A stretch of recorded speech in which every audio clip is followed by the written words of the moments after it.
Hello, dear friends. Assalamu alaikum. I am Leader Javed Ali Silro, and as usual, once again today I am in front of you with the very essential knowledge from the textbook of the Constitution of Pakistan 1973. Whatever I am reading from the textbook, of course, obviously, this is too much essential.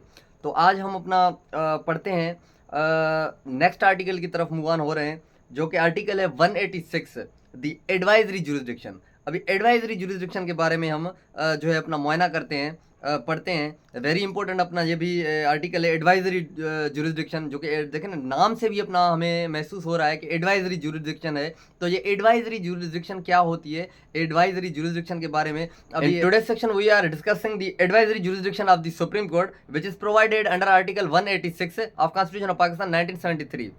तो शुरू करते हैं जी।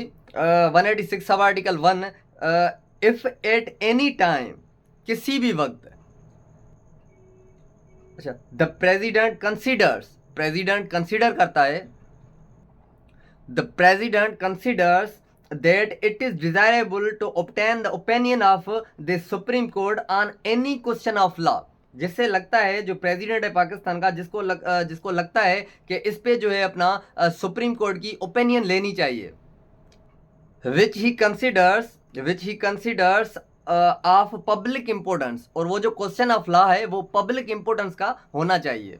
ये यहाँ पे clearly mention किया गया है that if at any time the president considers that it is desirable to obtain the opinion of the Supreme Court on any question of law which he considers of public importance, he may refer the question to the Supreme Court for consideration। तो वो matter अपना president साहब supreme court को refer कर देंगे कि आप हमें ओपिनियन दे, जो कि अपना वो जो मैटर है वो पब्लिक इंपोर्टेंस का होना चाहिए। अब यहाँ पे अगर इसकी रिसेंट पास में हम इसकी एग्जांपल देखें तो लास्ट ईयर ही हमारे जो प्रेसिडेंट साहब थे आरएफ अलवी साहब, उन्होंने एडवाइजरी जुरिसडिक्शन को इन्वोक किया था सुप्रीम कोर्ट में। उन्होंने एक मैटर रेफर किया था कि ये जो सेनेट के इलेक्शन है ये ओपन बैलेट से होना चाहिए या सीक्रेट बैलेट से होना चाहिए। इससे रिगार्डिंग ओपिनियन ली गई थी सुप्रीम कोर्ट से कि आप, अगर आपको याद हो तो ये कभी भी प्रेसिडेंट को अगर ये लगे कि अगर वो प्रेसिडेंट किसी पार्टी से या किसी भी जगह से, ऑब्वियसली पार्टी से ही होता है, जैसे अपना पीटीआई का भी अपना दिया था कि अपना ये सीक्रेट बैलेट से नहीं होने चाहिए इलेक्शन, तो उसी तरह से ये पब्लिक इंपोर्टेंस का मैटर होना चाहिए, उसमें क्वेश्चन ऑफ लॉ भी इन्वॉल्व होना चाहिए। फिर अपना प्रेसिडेंट रेफर कर सके सुप्रीम कोर्ट को कि इसमें अपनी ओपिनियन दे। जब ये रेफर किया जाता है मैटर सुप्रीम कोर्ट को, तो सुप्रीम कोर्ट इसको इग्नोर नहीं कर सकती। सुप्रीम कोर्ट ने उसको कंसीडर करना ही करना है, उस पर अपनी ओपिनियन देनी ही देनी है। एनी हाउ, सब आर्टिकल 2 पे चलते हैं। The Supreme Court shall consider a question. अब यहाँ पे मैंने जैसे पहले कह दिया है कि शैल कंसीडर, जैसे लिखा हुआ है सुप्रीम कोर्ट शैल कंसीडर, करना ही करना है। ओपिनियन नहीं देना तो सवाल ही पैदा नहीं होता है, ओपिनियन तो देना है। रेफर किया गया है जो पब्लिक इंपोर्टेंस में है। Supreme Court shall consider a question so referred, उस क्वेश्चन को सुप्रीम कोर्ट कंसीडर करेगी and report its opinion on the question to the president, और जो भी ओपिनियन सुप्रीम कोर्ट की होगी वो रेफर कर देगी वापस प्रेसिडेंट को कि हम इस पे ये ओपिनियन दे रहे हैं।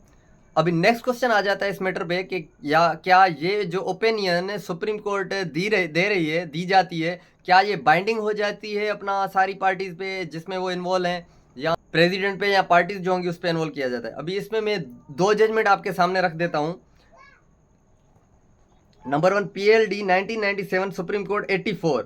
अभी इसमें यह कहा गया था कि ये जो ओपिनियन सुप्रीम कोर्ट ने देनी थी, उस मैटर पे ये बाइंडिंग नहीं होता प्रेसिडेंट पे, उस गवर्नमेंट पे बाइंडिंग नहीं होता है। But all the other hand अगर अपना दूसरी अपना जजमेंट पे चलता है PLD 2005 सुप्रीम कोर्ट 873। अभी यहाँ पे इस जजमेंट में ये कहा गया है कि ये जो ओपिनियन दी जा रही है ये ऑब्वियसली डिसीजन नहीं, बट ये बाइंडिंग हो गई अपना प्रेसिडेंट पे और जो भी पार्टीज उसमें मैटर में इन्वॉल्व हो जाती हैं, तो ये कन्फ्लिक्टिव जजमेंट्स आ जाती हैं।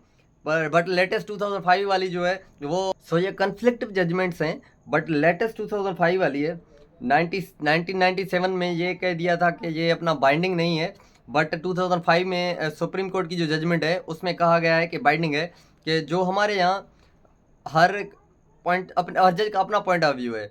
एक ही मैटर पे, एक ही क्वेश्चन ऑफ लॉ पे दोनों साइड्स की जजमेंट हमको मिल जाती है। हम जब कोर्ट में जाते हैं तो एक ही क्वेश्चन पे आपको पता है दोनों वकील जैसे अपना खड़े होते हैं, तो कन्फ्लिक्टिव जजमेंट्स अपना लेके कोर्ट के सामने खड़े होते हैं। अभी इसमें कोर्ट को देखना होता है कि कौन सी जजमेंट पे सुप्रीम कोर्ट की अगर है तो वो ऑब्वियसली अपना एक्सक्लूड कर देगी हाई कोर्ट की जजमेंट को। अगर दोनों सुप्रीम कोर्ट की जजमेंट्स हैं तो फुल आया देखना पड़ेगा, फुल बेंच की जजमेंट है या अपना 2 जजेस की जजमेंट है, तो ये सारी चीज़ें ध्यान में देखनी होती हैं। तो मतलब कहने का मकसद था कि आपको हर क्वेश्चन ऑफ लॉ पे दोनों साइड्स की जजमेंट जो है वो मिल जाती हैं, हमारे कानून में मिल जाती हैं। सो वकला के लिए तो वैसे भी अच्छा है ये, बट एनी हाउ सो ये एडवाइजरी जुरिस्डिक्शन है। कभी भी पब्लिक इम्पोर्टेंस का मैटर हो और उसमें क्वेश्चन ऑफ लॉ मौजूद हो, क्वेश्चन ऑफ लॉ कंफ्यूजिंग हो, उसकी एक्सप्लेनेशन चाहता है प्रेसिडेंट, तो वो रेफर करेगा मैटर सुप्रीम कोर्ट को, और सुप्रीम कोर्ट अपना इसकी जो है एक्सप्लेनेशन ओपिनियन ज़रूर देगी, जैसे मैंने आपको बताया। तो ये था हमारा आर्टिकल 186 एडवाइजरी जुरिस्डिक्शन पे था। तो होप सो आपको अच्छा लगा होगा, और वेरी इंपॉर्टेंट भी है, जैसे नाम था एडवाइजरी तो उसी के मुतालिक हमने पढ़ा। So thank you so much for hearing, thank you so much for listening, and once again thank you so much, thank you.